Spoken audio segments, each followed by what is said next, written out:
जय श्री राधे दोस्तों, केपी की वाणी चैनल में आपका स्वागत है। माता रानी का आशीर्वाद पाने हेतु कमेंट में जय माता दी अवश्य लिखे। वहीं अगर आप महाकाल के भक्त हैं तो कमेंट में हर हर महादेव अवश्य लिखे। यकीन जानिए माता रानी संग महादेव की कृपा आप पर और आपके पूरे परिवार पर अवश्य बरसेगी। दोस्तों, आज की वीडियो में आपको शनि के मार्गी होने से जिन 3 राशि के जातकों के नवंबर में विवाह के प्रबल योग हैं उसकी जानकारी दूंगा, और यह जानकारी केवल शनि के मार्गी होने से दूंगा। उससे पहले आपको बता दूं कि अगर आप केपी की वाणी के चैनल पर पहली बार विजिट कर रहे हैं तो चैनल को सब्सक्राइब कर ले, साथ ही बेल आइकन को प्रेस करना ना भूलें, ताकि आपको सारी सगाई और विवाह संबंध की सभी प्रकार की जानकारी सर्वप्रथम प्राप्त हो सके। अगर आप केपी की वाणी से संपर्क कर अपनी कुंडली दिखवाना चाहते हैं, बनवाना चाहते हैं तो संपर्क कर सकते हैं। हमारा संपर्क नंबर 8521835670 है। इस नंबर पर आप संपर्क कर सकते हैं और विवाह संबंध की संपूर्ण जानकारी, जैसे आपकी शादी कब होगी, कहाँ होगी, कैसे होगी, किससे होगी, किस दिशा में होगी, कितनी दूरी पर होगी, किस नाम से होगी, किस राशि से करनी चाहिए, जीवन साथी का रंग रूप स्वरूप स्वभाव और उनका करियर कैसा रहेगा, आपका करियर कैसा रहेगा, अगर आप लव मैरिज करना चाहते हैं तो माता पिता की सहमति मिलेगी कि नहीं मिलेगी, ससुराल में घर द्वार कैसा होगा, सास ससुर का स्वभाव कैसा होगा, पति कितना पढ़ा लिखा होगा, पत्नी कितनी पढ़ी लिखी होगी, ये तमाम तरह की जानकारी अब आप केपी की वाणी से प्राप्त कर सकते हैं। और इसके लिए मामूली शुल्क ली जाती है, जिसे आप मेहनत आना समझ सकते हैं। तो संपर्क नंबर हमारा डिस्क्रिप्शन बॉक्स में भी दिए गए हैं और वीडियोज में भी हैं, तो वहां से भी नोट कर सकते हैं। ऐसे जातक जिनकी शादी तय हो चुकी उन्हें मैं सलाह दूंगा कि आप अपनी कुंडली मिलान करा ले, और इससे आपके वैवाहिक जीवन जो है वो सुख में अवश्य बीतेंगे, क्योंकि नारी दोष और भकुर दोष लगने पर विवाह करते हैं तो वैवाहिक जीवन में परेशानी आती है। तो आइए अब वीडियो में आगे बढ़ते हैं। तो जैसा मैंने आपको बताया कि शनि के मार्गी होने से जो है ये संयोग बनेंगे जो 3 राशि के जातकों के लिए विवाह के प्रबल योग बनाएगा। इससे पूर्व इन राशि के जातकों के विवाह के योग बिल्कुल नहीं है, 0 के बराबर है, और अब तक जो भी जातक के शादी हुए हैं उनमें ये शामिल नहीं है।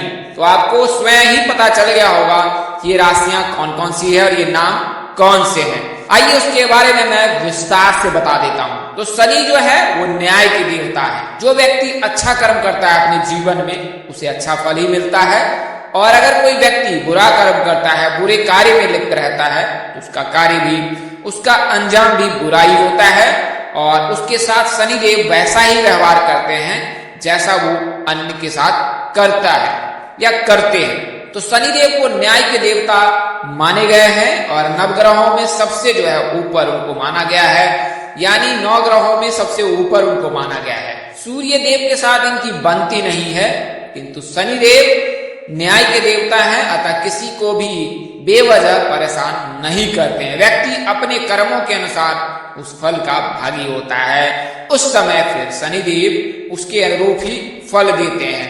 तो जैसा कि आपको पता है वर्तमान समय में वो 3 राशियां हैं जो शनि के 7.5 से पीड़ित हैं, और 2 ऐसी राशियां हैं जो शनि की ढैया से पीड़ित हैं। और ये जो शनि की ढैया है या 7.5 है वो किस प्रकार से, आइए उसके बारे में विस्तार पूर्वक जानकारी जान लेते हैं। 7.5 का अंतिम चरण 29 मार्च 2025 तक है, और इसके पश्चात मकर राशि के जातक जो इसे मुक्त हो जाएंगे। वहीं कुंभ राशि के जातक दूसरे चरण से गुजर रहे हैं, और दूसरे चरण का प्रारंभ 17 जनवरी 2023 को हुआ है, और 29 मार्च 2025 को दूसरा चरण समाप्त होगा, और उसके पश्चात तीसरा चरण प्रारंभ होगा। और प्रथम चरण जो है वो मीन राशि के जातकों पर गुजर रहा है। मीन राशि के जातक का जो 7.5 है वो 2030 तक रहने वाला है। ऐसे जातक जिन्होंने पूर्व में अच्छे कर्म किए होंगे तो शनिदेव की कृपा से उनके जीवन में तरक्की उन्नति की राह प्रशस्त होगा, अन्यथा आपको भी परेशान रहना पड़ सकता है। तो 3 चरण में जो है 7.5 गुजरता है, 2.5 साल का एक चरण होता है, और 3 चरणों में मानसिक, शारीरिक, आर्थिक परेशानी होती है जातक को। कभी कभी जातक पूरी तरह से नष्ट भी हो जाता है, उसका नाश भी हो जाता है, सारी संपत्ति उसकी बिक जाती है। वो परेशान रहता है, ये तब होता है जब साढ़े साती प्रबल रहता है। तो आपको बता दें कि जीवन चक्र में अगर कोई व्यक्ति 60 वर्ष की आयु तक जीता है या 70 वर्ष की आयु तक जीता है तो उसके जीवन में 2 बार कम से कम जो है साढ़े साती अवश्य आती है।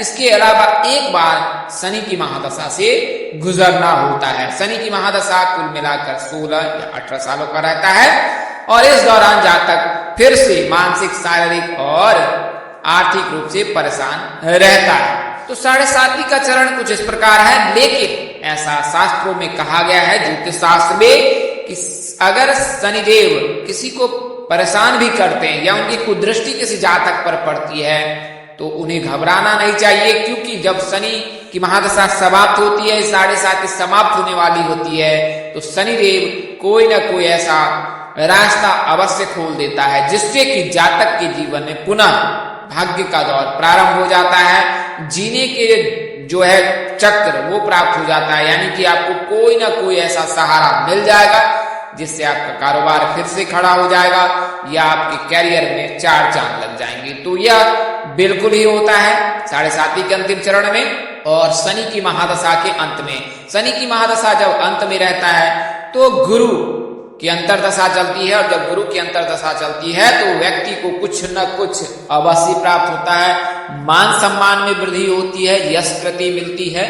तो आपको बता दें कि 17 जून को जो है शनिदेव मार्गी होने 17 जनवरी को जो है शनिदेव वक्री हो जाएंगे। 17 जून को जो है शनिदेव वक्री हो जाएंगे यानी उल्टी चाल चलने लगेंगे और फिर 30 अक्टूबर तक जो है शनिदेव वक्री चाल ही चलेंगे यानी उल्टी चाल ही चलेंगे। तो इस दौरान कई जातक परेशान रह सकते हैं, उनके काम बिगड़ सकते हैं। अगर उन्होंने कुछ सोच रखा है तो उस काम में उन्हें असफलता मिल सकती है, उनके काम नहीं बन सकते हैं। तो अगर आपने कुछ प्लानिंग भी किया है आने वाले समय में तो अभी फिलहाल के लिए उसे टाल दे और 17 जून से लेकर 30 अक्टूबर के मध्य तक कोई भी शुभ कार्य ना करें। अगर करते हैं तो उससे पहले दिशाशूल, राहु काल और ज्योतिष का संज्ञान अवश्य ले और उसके पश्चात ही इस कार्य को करें तो आपको अवश्य सफलता मिलेगी। आइए अब मैं आपको कुछ उपाय बता देता हूं। तो शनिदेव न्याय के देवता है। कई ऐसे लोग हैं जो उन्हें ऐसा सोचते हैं कि शनिदेव हमेशा प्रताड़ित ही करते हैं, परेशानी करते हैं, तो ऐसा बिल्कुल नहीं है। वो स्वयं देवता है, न्याय के देवता है, उन्हें पता है कि इसके साथ क्या करना है। अगर आप सच्ची श्रद्धा रखते हो उनके प्रति, उनका स्मरण ध्यान करते हो शनिदेव का और हमेशा उनके अपने कार्यों को उनको समर्पित करके आप करते हो तो यकीन जानिए शनिदेव भी आपके जीवन में जो है तरक्की उन्नति की राह अवश्य खोलेंगे। अगर आप नकारात्मक भाव से उन्हें याद करते हैं, स्मरण करते हैं और यह कहकर आप कार्य करते हैं कि कहीं शनिदेव इस कार्य में विघ्न बाधा ना पैदा कर दे तो बिल्कुल आपको ऐसा हो सकता है। अन्यथा शनिदेव बेहद ही दयालु है और जो भक्त सच्ची श्रद्धा से शनिदेव की प्रार्थना याचना करते हैं उनकी मनोकामना अवश्य पूर्ण होती है। और उनके जो आराध्य हैं इष्ट देव तो भगवान शिव जी हैं और आराध्य उनके जो हैं वो भगवान श्री कृष्ण जी हैं। तो अगर आप शनि की साढ़े साती से गुजर रहे हैं, शनि की ढैया से गुजर रहे हैं तो आपको 3 देव देवताओं की पूजा करनी है। इनमें जो है प्रथम देवों के देव महादेव हैं और द्वितीय स्थान पे जो है, स्थान में नहीं दूंगा, भगवान श्री कृष्ण के शरण चरण में रहने वाले जातक को भी साढ़े साती से परेशान नहीं होना पड़ता है। वही पवन सुत हनुमान की जय, यानी कि अगर आप पवन सुत हनुमान की पूजा उपासना करते हैं तो भी आपको साढ़े साती से परेशान नहीं होना पड़ेगा। इसके अलावा आप नियमित रूप से पीपल वृक्ष में जल गार्ग दें, खासकर शनिवार के दिन जल में काले तिल मिलाकर अगर सोमवार से लेकर शनिवार के मध्य जो है शिवलिंग पर अर्घ देते हैं तो देवों के लिए महादेव की कृपा से आपके जीवन में जो भी परेशानी आ रही है साढ़े साती के चलते हमेशा के लिए दूर हो जाएगी। इसके अलावा आप साढ़े साती के प्रभाव से बचने के लिए शनिदेव की पूजा उपासना करें, उनके जो है उनका चालीसा, उनके स्त्रोत, उनकी आरती का जाप करें। इसके अलावा निम्न मंत्रों का आप जाप कर सकते हैं। नीलांजन समाभासम रविपुत्रम यमाग्रजम छाया मार्तंडे संभुतम तम नमामि शनेश्वरम। तो इस मंत्र का आप जाप कर सकते हैं। उसके अलावा जो बीज मंत्र है ओम श्री शनेश्वराय नमः, इस मंत्र का भी आप जाप कर सकते हैं। इससे शनि का प्रभाव जो है, शनि दोष का प्रभाव वो कम हो जाता है और शनिदेव इससे प्रसन्न होते हैं। और जब शनिदेव प्रसन्न होते हैं तो फिर आपको मन मुताबिक सफलता देते हैं और वर देते हैं। इसके अलावा शनिवार के दिन है तामसिक भोजन बिल्कुल ना करें, लोहे की सामान शनिवार के दिन बिल्कुल ना खरीदें। इसके अलावा शनिवार के दिन काले चीजों का अगर आप दान करते हैं तो यह अति उत्तम माना जाएगा। आप काले चीजों में जैसे कि छतरी, जूते, इसके अलावा काले तिल, सरसों के तेल आदि चीजों का आप दान कर सकते हैं। तो इससे शनिदेव प्रसन्न होते हैं। तो 30 अक्टूबर को जो है शनि मार्गी हो जाएंगे। वर्तमान समय में शनि वक्री हो जाएंगे। तो 30 अक्टूबर को जो शनि मार्गी होंगे कुंभ राशि के जातकों के लिए भाग्य का दरवाजा खोलेगा। कुंभ राशि के जातक जो अभी परेशान हैं उन्हें परेशान नहीं होना पड़ेगा। और नवंबर और दिसंबर इस राशि के जातक के लिए तो भाग्य के दरवाजा खोलने जैसा रहेगा। शनिदेव की कृपा इस जातक पर अवश्य बरसेगी। तो वो 3 भाग्यशाली राशियां कौन कौन सी है आपको बता दूं। ये राशियां हैं, प्रथम राशि जो है वो कुंभ राशि है, द्वितीय राशि मकर राशि है और तृतीय राशि जो है वो मीन राशि है। तो इन 3 राशि के जातकों के लिए विवाह के प्रबल योग बनाएगा। इसके अलावा अन्य राशियों के भी विवाह के योग बन रहे हैं। तो आइए इसके बारे में विस्तार से जानते हैं। तो कुंभ राशि के जातक जो है उनका नाम अक्षर एस से शुरू होता है। इनके आराध्य शनिदेव है, राशि स्वामी, और आराध्य देव जो है देवों के देव महादेव है।